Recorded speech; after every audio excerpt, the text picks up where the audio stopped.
शिरा म्हटलं की अनेकांच्या आवडीचा. गुळाचा तोच तोच शिरा खाऊन तुम्ही देखील कंटाळला असाल तर एकदा असा आंब्याचा मऊ लुसलुशीत आणि तितकाच रसरशीत शिरा करूनच बघा.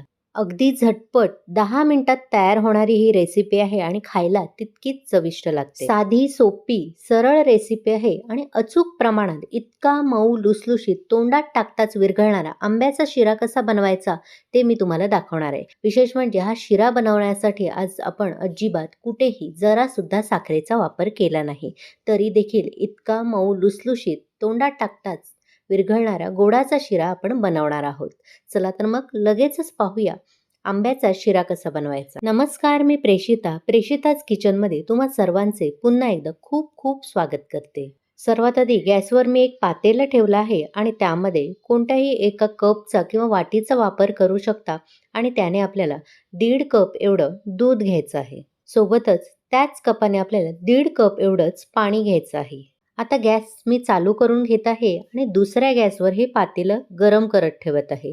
म्हणजे दूध आणि पाणी आपल्याला उकळवून घ्यायचं आहे. दूध एकीकडे उकळलं गेलं आहे, त्यामुळे मी गॅस बंद करून घेतला आहे.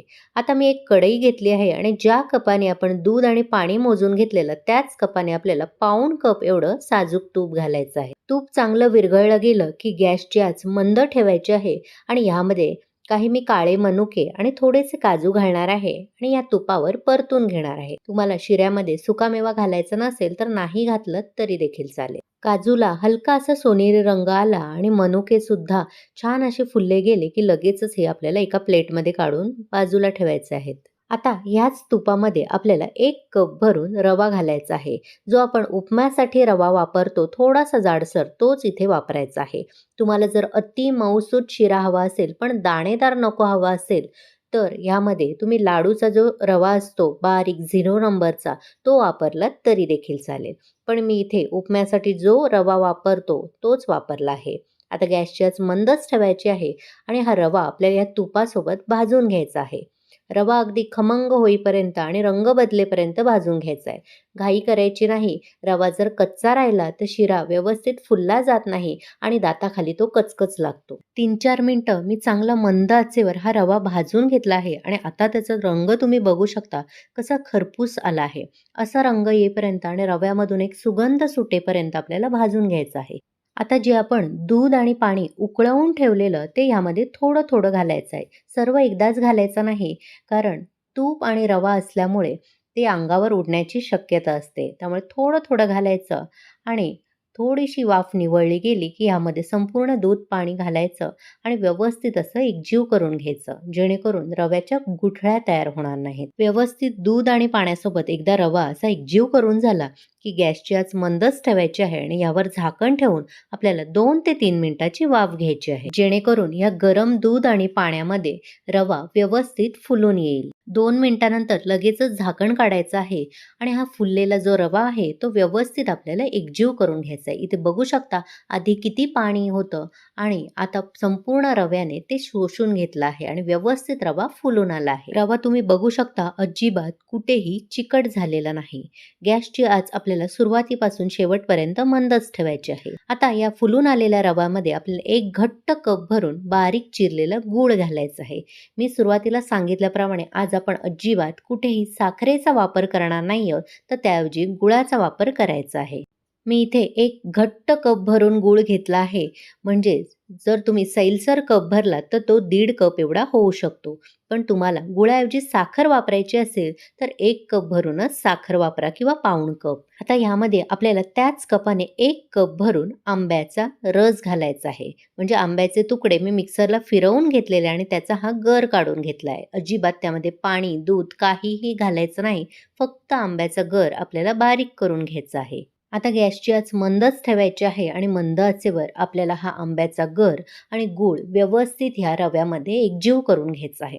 जोपर्यंत गूळ थोडासा विरघळत नाही तोपर्यंत आपल्याला एकजीव करून घ्यायचा आहे. जसजसं आपण एकजीव करत जाऊ तसं तुम्ही बघू शकता मिश्रण पातळसर व्हायला सुरुवात झाली आहे. गूळ बऱ्यापैकी विरघळला गेला की लगेचच यावर झाकण ठेवायचं आहे आणि आणखीन 2 ते 3 मिनिटाची मंद आचेवरच आपल्याला वाफ घ्यायची आहे. म्हणजे उरलेले जे गुळाचे खडे आहेत ते सुद्धा विरघळले जातील आणि जे आता पातळसर मिश्रण आहे ते घट्ट व्हायला सुद्धा मदत होईल. पुढच्या 2 मिनिटातच छान अशी वाफ आली आहे. आता लगेचच झाकण काढायचं आणि पुन्हा एकदा हा आंब्याचा शिरा आपल्याला मिसळून घ्यायचा आहे. इथे बघू शकता मस्त मऊ, रसरशीत आणि तितकाच दाणेदार आपला शिरा तयार आहे. जसजसा हा शिरा थंड होत जाईल, तसतसा आणखीन तो घट्ट व्हायला सुरुवात होईल. त्यामुळे यापेक्षा जास्त आपल्याला शिजवायचं नाही. व्यवस्थित इथे आपला शिरा शिजला गेला आहे. आता सर्वात शेवटी आपल्याला ह्यावरून 1 चमचाभर साजूक तूप घालायचं आहे. म्हणजे अगदी रसरशीत शिरा दिसायला सुद्धा दिसतो आणि छान अगदी मऊसूत सुद्धा राहतो. सोबतच सुरुवातीला आपण जे काळे मनुके आणि काजू तळून घेतलेले ते सुद्धा घालायचे आहेत आणि अर्धा चमचा भरून वेलची पूड घालायची आहे. सोबतच आज मी ते गुळाचा वापर केल्यामुळे थोडंसं जायफळ यामध्ये किसून घालणार आहे. आता लगेचच गॅस बंद करून घ्यायचा आणि हे सर्व पदार्थ आपल्याला या शिऱ्यामध्ये एकजीव करून घ्यायचे आहे.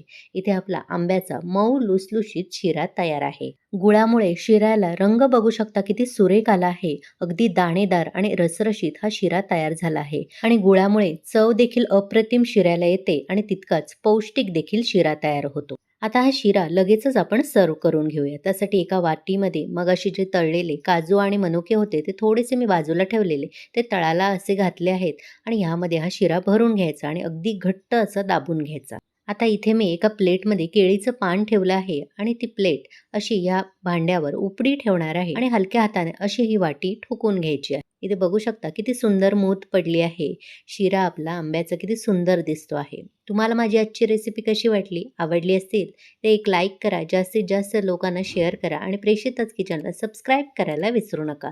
सोबतच नोटिफिकेशनचं ऑलचं बटन दाबा जेणेकरून माझ्या अशाच सर्व रेसिपी तुम्हाला लगेचच पाहता येतील. हा आंब्याचा शिरा मी चमच्याने असा तुम्हाला तोडून सुद्धा दाखवते. बघू शकता किती रसरशीत झाला आहे आणि तितकाच दाणेदार सुद्धा. तुम्ही सुद्धा नक्की करून बघा आणि कसा झाला ते कमेंट करून मला नक्की कळवा. चला तर मग पुन्हा भेटू अशाच मस्त स्वादिष्ट भरपूर टिप्स आणि एखाद्या वेगळ्या रेसिपीसह. धन्यवाद.